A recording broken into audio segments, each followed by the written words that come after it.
Here we are, Bomber Show on Shaw Cable TV. What episode? We don't really care, Clarence. Doesn't matter. It's a new season. It's the Bombers are up 3-2, and we got to talk about Game 5 in Nipawin. A very spirited affair. The Bombers run up the score in the second period, but then a very, very chippy affair after that. I think there's some hard feelings on both teams over that game. A lot of penalties. Well, emotions get high. Emotions get high. And what happens, I think what happens is Nipawin felt they're out of it, and so they got a little carried away and made some bad decisions, because you don't want anybody hurt, right? No, you don't want people And I think the Bombers handled it well. But you know what? Having said that, this game's important. Yes. We don't want to go back to Nipawin. No. We've got to finish them off tonight. Well, and they got to come out strong. Well, I would think, at the old Whitney Forum, I mean, it is a Saturday night, and it is March, and it is awful bloody cold out there. So we're expecting a good house here tonight in this forum, and I would think a couple things that would be I would anticipate. One is a very lively crowd ready to cheer on the hometown Bombers. And of course, I would expect the 50-50 to probably be up around $10,000, Clarence. Yes, I know, and I'm going to buy a ticket.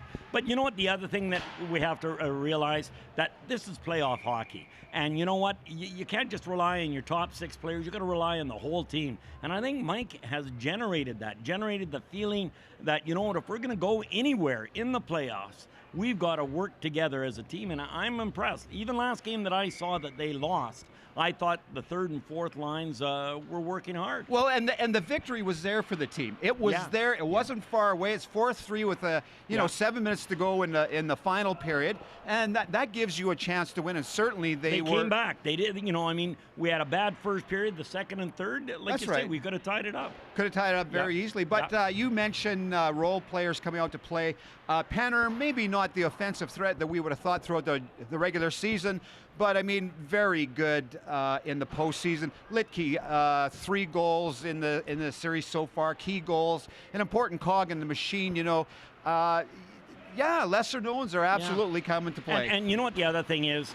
In the playoffs, it's not about, size does matter, but I mean, when you've got some players that are smaller than that, it's about finishing your check. And you know what I saw the other day is some of our not-so-big players were finishing their check, taking the man, going in the corners, and that's what you have to do as a team. Everybody has to back check, forward check to get their paycheck.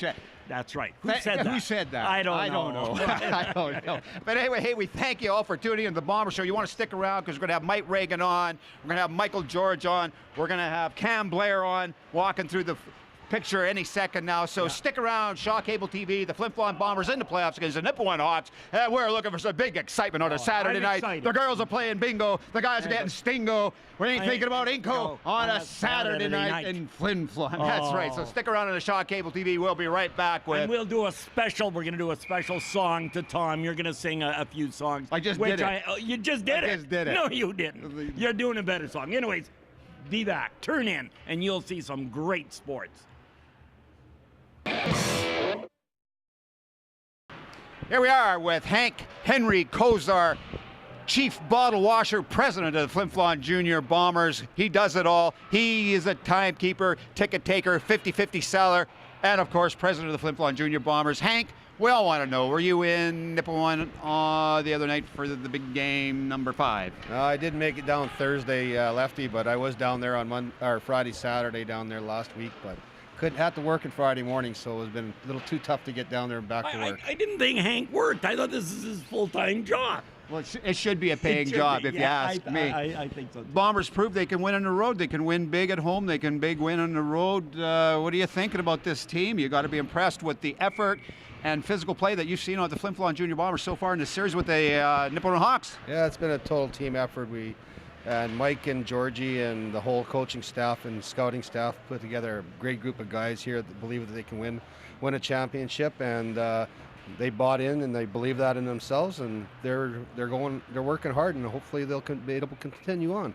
I'm sorry, I was just going to say, Hank, the one thing I noticed is that, after your top 6 players, the rest of the team is really picking up the slack. Like the third and fourth lines, the 6th defensemen, they're all coming to play. And like you say, they bought into Mike's system. And like I say, hopefully tonight we can finish it off. But what do you think is the key to getting into his system? Well, it's just the work hard, I think, and we got a very balanced team. With this year, we made a commitment to be able to put anybody on the ice and they do the job, and we just wanted lots of depth. And like we got some good hockey players sitting in the stands too. Yeah. You know, but we got a very deep team, and I think it's showing in the playoffs that if you got your top lines not going, you got 3 other lines that can pick up the pace.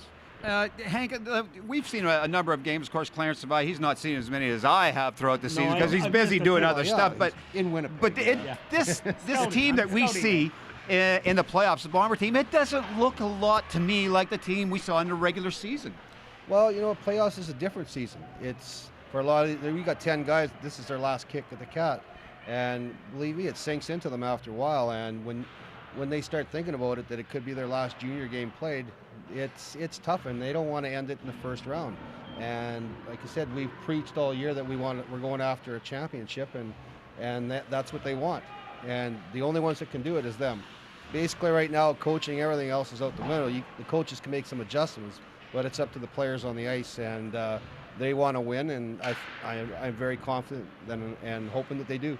Well, I think Clarence and I are very impressed with the effort we've seen. I'm impressed with the team, and they look like they want to win out there, and it's great to see. It looks like the team has come together at the right time. Yep, you know, last few years we've had some good teams. We've peaked early, struggled after Christmas. This year we had a little bit of a hard time just before Christmas, but our after Christmas record was good, and we were slowly building, and we're still continuing that trend. We're playing well, and they're working hard, and that's the main thing. I think the other thing is that it's all about confidence. And it's not just confidence in the team, but confidence in yourself. And you see some of the players that maybe weren't on the second or first line that are really coming to play, trying to move up that notch maybe. And like you say, there's 10 players out there that know this is their last year, so they've got to make an impression now, you know, and they will. Yep. There's one guy right there, you know. Yeah. On a side note, Hank, is it me or is it like the 50-50 gone like wild lately with like splitting $8,000? I mean, we could see $10,000, $12,000 split tonight. Is this a real new revenue stream for the Bombers, or is this like happening all over the league, or what's up with that? Well, I know all the teams have got this system in play now, but I haven't been. I've been to 5 different rinks this year, and I haven't seen the 50-50s as high as we have in our rink. It's just people in Flin like the 50-50, and when they can watch the total climb, people just keep buying. Priming the pump, eh? Yeah, and it's keep priming it because we could use every dime we need. Well, and is it a new income stream? Like, is this found money for the club that's helping out? Oh yeah, huge. We've gone so far above our expectations. I think within the first 8 games of the year, we already passed last year's 50-50 total. So. Well, that's just a good president doing the job right, looking at new revenue streams, helping the club out on the ice and off the ice. Hank Kosar, thanks so much for being on the Bomber Show on cable TV on a Saturday night in Flin, Flon, Manitoba when it's 20 below. There is no finer place. Clarence, I'm not still talking. Clarence Peterson. Hank is going to sing a tribute to Stompin' Tom. A 1 and a 2. What? Not a Hank, chance, come on. Come on. No, you do it, Clarence. No, I You're know. The famous Your daughter and your son have said, you know, Hank is one of the top singers of Stompin' Tom Connor. And I know you don't know the hockey song, but do Big Joe Muffra. No? Not a chance. No, okay. Okay, we're going to have to cut this segment now, but hey, Hank, again, thanks for being on the show. Sorry about Joe Muffra. Clarence embarrassing you like that. So stick around, Shaw Cable. Mike Regan's going to be with us in just a moment, so stick around. We got more to talk about. Thanks. Here we are with Mike Regan on the Bomber Show Saturday night, Flin Flon, Manitoba. Mike, everybody's heard about the 5th game in Nipawin. The Bombers, I think, showed a little bit of discipline, got the win, ran up the score in the second period, had a great road victory. What's your spin on it? How are you feeling about that? What can we expect tonight? Well, I'm very proud of our guys. I mean, in my opinion, I've read everything. Yep. And you see my comments on it? Yes, and I appreciate them.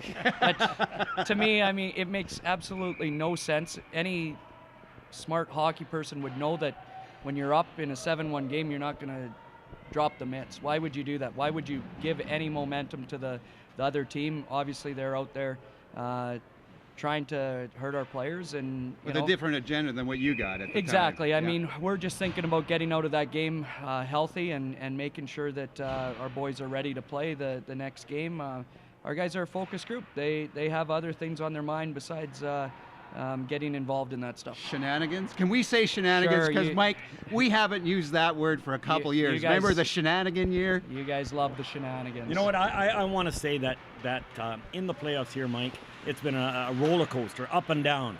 And it's probably hard as a coach when you go in there and you steal one victory and then you come home here and you win big and then lose the next one. You as a coach, it takes a lot of skill and pressure, I guess, on you to get them up for every game. So what are you doing to, like, I was surprised the way you handled Game 5. Well, what did the players do? I think, to be honest with you, I learned a lot of that from going out to UNB and being around Gardner. I mean, I was surprised at the way he handled, losses and tough periods and stuff like that. And obviously, as you get older, you got to mature a little bit, and hopefully I've matured a bit and better prepared to handle certain situations. And if we can't handle those situations, I think it's going to be pretty tough for our boys to do that. So I think that the one thing that I really saw is that you're not panicking, Mike. I mean, you lose a game, the next game is the other game, and I really like to say is how the players have realized that you take one game at a time, and you've done that. So good on you for that, and we expect big things tonight. I sure hope so. I you know what I think though, Clarence, it has to do with the group of guys that we have as well. I mean, from day one this summer, what we talked about with the boys was just our expectations going into this year. Obviously, when you take 2 years to build a hockey team, you better have some results, and we knew we had a good hockey team going into this season. It's just meeting those expectations, and we have guys that are driven and guys that want to win. Yeah. Tonight, Mike, looking around the dressing room, it looks like you're going to have what I would call the A lineup ready to go. Yeah. Bilatsky, Storzik, Bame. Yeah, I mean, if you want to call it that, a guy that. Well, the A1, because there's A1, A2, A3. Well, Spencer Malt isn't going to be in the lineup, and to be honest with you, if he deserves to be in the lineup. The fact of the matter is we're only allowed so many 20-year-olds.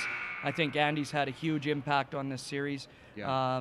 The difference can be one goal, and not saying that Spencer would make that difference either way. It's we're looking at it as Riley Storzik is on our number one power play unit, and he wasn't able to go last game, and maybe he'll be fresh for this game. And we're trying to keep a fresh lineup in there as well. And Spencer came in and played fantastic. And I just told him, you're going to get in the lineup when you get your opportunity again. Blanky, it needs to be addressed because this kid can't play every game. He hasn't played every game in this series. But the players have to be comfortable with that, right? Well, your team has to be, these guys who have battled all year have to be comfortable with the kid coming in, playing some games, maybe not playing others, but assuming a key role on the team. How they've adjusted to that, because they seem to be, they're playing well. Well, I think that just shows the character of our guys and the character of Andy. I mean, he's a well-respected individual. I mean, if he was a guy that just came in and had an attitude or anything like that, I mean, he wouldn't be received in the dressing room.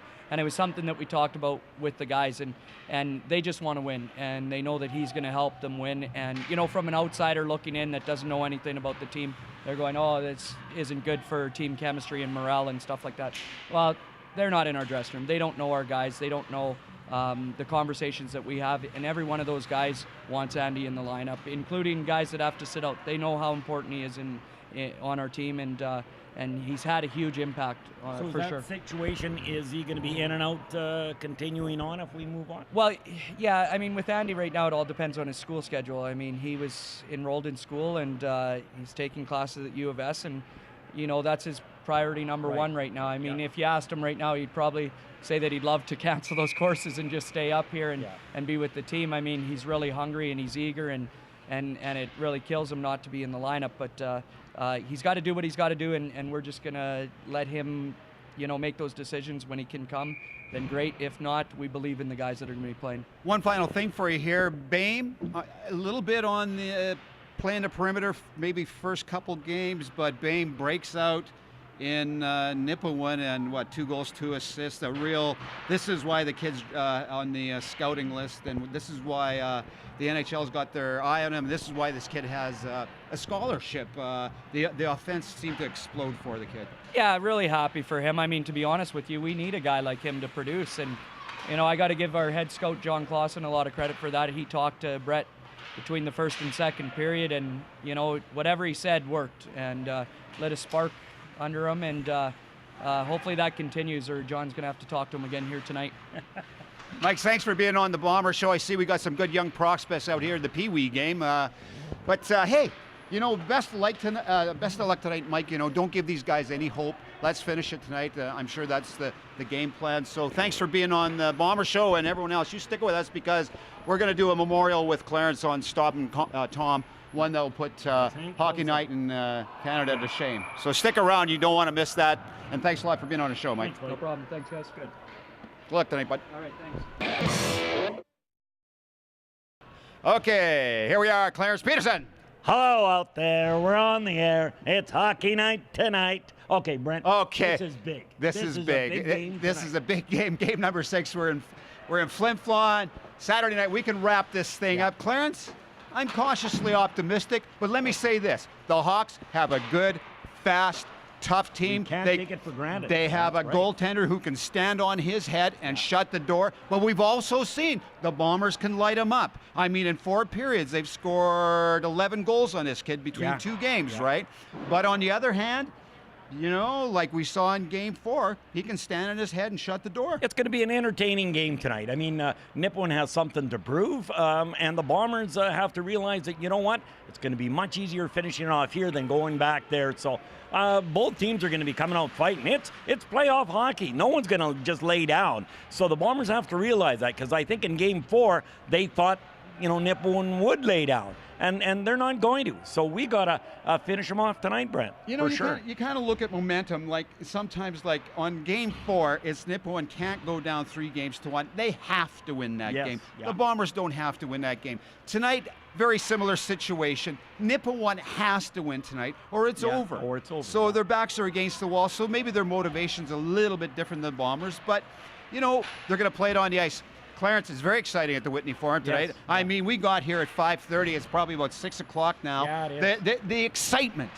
is beginning to surge like crazy, and people are excited. You can see them coming early, and it's just Dorian no fighter. Was here at 1 o'clock. He was 1 o'clock setting up. So, and thank you, Dorian, for setting up. It's going to be a great game tonight. That's all I can say. For the producer that he is, who gets very little credit. But like we were saying, downtown, people say Scorsese Kent. That's right. I know. They're walking down there and, it's crazy. Following him. Yeah. Crazy Scorsese. I can't believe it. I came up with that on the spot. Anyway, you all, thanks for tuning in the Bomber Show, because, this is important stuff. If you want a picture of Dorian, write us. Write us. We will get a picture of Dorian if you want it. Dorian. Yeah. That's right. Oh, yeah. Anyway, thanks for tuning in to the Bomber Show. Yeah. Clarence, we got to hurry to our seats and get them warmed up for the first period and dropping of the puck in Canada, of course. So thanks for tuning in to the Bomber Show, and we will catch you in the next series. I'm telling you, Clarence Peterson, we'll see you against the Broncos, I am sure. So thanks for tuning in. Catch you later.